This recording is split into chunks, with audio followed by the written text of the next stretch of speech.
Well, we have to look what the message is.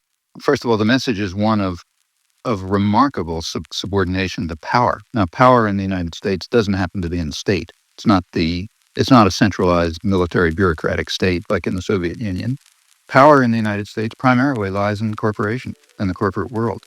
There's very narrow concentration of control over resources, over investment decisions, and so on and so forth, and that affects everything. It can't help affecting everything.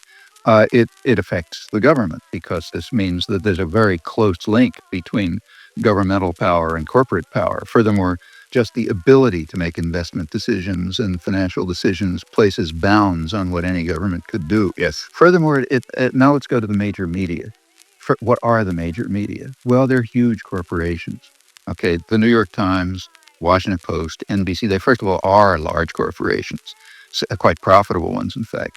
Secondly, they're parts of even bigger conglomerates like, Westinghouse and GE and so on. Now, like any corporation, they sell a product on a market. This is a market, roughly a kind of a state-guided market society. What's the product and what's the market? Well, the market's advertisers. That is other businesses. So they're selling a product to other businesses. Corporations are selling a product to other businesses. What's the product? Well, the product is audiences. Now, for the major media, the ones that kind of set the agenda, they're selling elite audiences, privileged audiences. The New York Times, say, is targeting privileged elite sectors of the population.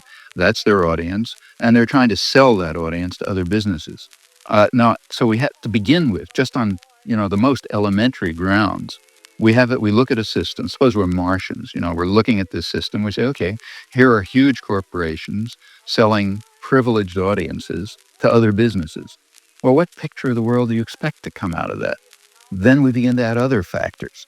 Let's say you're the chief diplomatic correspondent of the New York Times, or a pundit on the op-ed page, and you want to really have important, insights into the government. Well, we all know how that's done. You have lunch with the Secretary of State. He tells you the lies that he wants to appear tomorrow.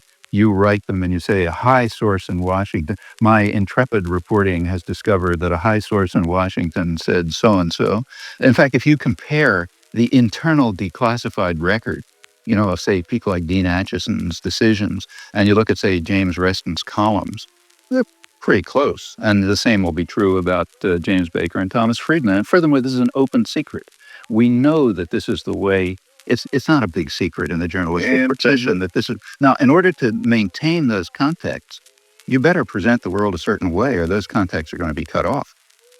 You'll lose your opportunity to have to appear, to have special insight, to have leaks, to be able to come across with a story, a couple hours before the next person, and so on. Plus, you'll now, in order, there's an interplay here which requires power in order to maintain your own power.